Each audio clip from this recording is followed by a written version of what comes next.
Squats are one of the most effective exercises for developing the lower body, primarily the quads and glutes.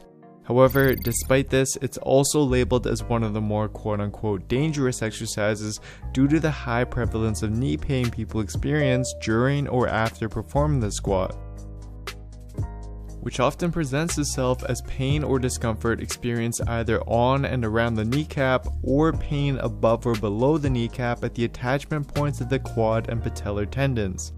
And the truth is, although you may think you just have bad knees, there's often just a few common mistakes that you're making during the squat that contributes to the pain that you feel.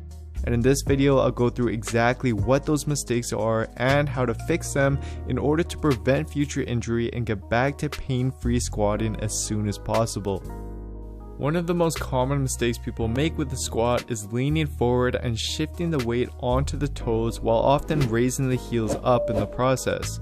What this does is it transfers more of the load onto the knees as a result, and can lead to the symptoms of knee pain that we discussed earlier, especially around the kneecap.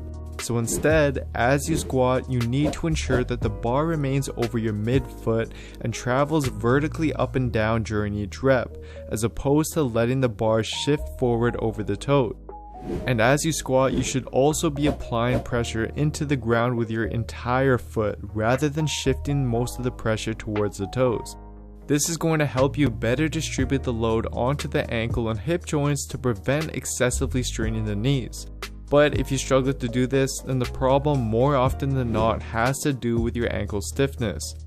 Because when your ankles aren't mobile enough, your body can't get enough bend at the ankle in order to properly execute the squat, and instead compensates by creeping up on the toes.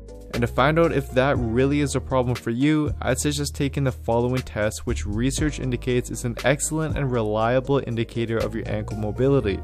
To perform it, simply kneel down by a wall without shoes and place your toes 5 inches from the base of it. Drive your knee forward over your toes, attempting to touch the wall without letting your heel lift off the ground.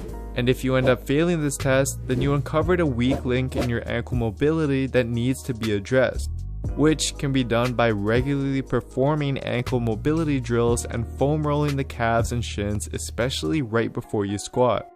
You can also experiment with a wider squat stance and or pointing your toes out a little more and see if this helps, as these two adjustments will decrease the level of ankle mobility needed to properly squat. Another common mistake people make is not actively engaging the hip flexors during the squat. Whenever you begin the squat, you want to think about actively pulling yourself down into the bottom position as opposed to just letting gravity and the weight of the bar plop you down. This, as a result, will engage the psoas muscle and the other hip flexors during the squat, which will help with trunk stabilization and enable you to sit deeper into the squat with a more balanced center of gravity over your feet, resulting in less pressure placed on the knee. If you've never properly done this, then you'll likely feel immediate relief in your knees when you do so. So to properly apply it, next time you squat, try to visualize the hip flexor muscles shown here actively pulling your body down into the bottom position of the squat. Another tip to get this activation down is to perform the squat while holding onto a band attached above you, as the counter resistance it applies will force you to actively use your hip flexors to pull you down into the bottom position. Another mistake that can contribute to knee pain is not properly aligning the knees with the toes during the squat, and instead letting the knees collapse inwards, something termed as knee valgus.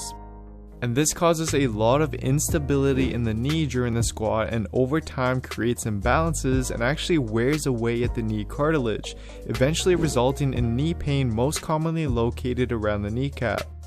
And the main reason why this inward knee collapse occurs is due to poor coordination and an inability to activate the lateral glute muscles at the right time during the squat in order to prevent the knees from collapsing inwards. And to improve this, you want to start doing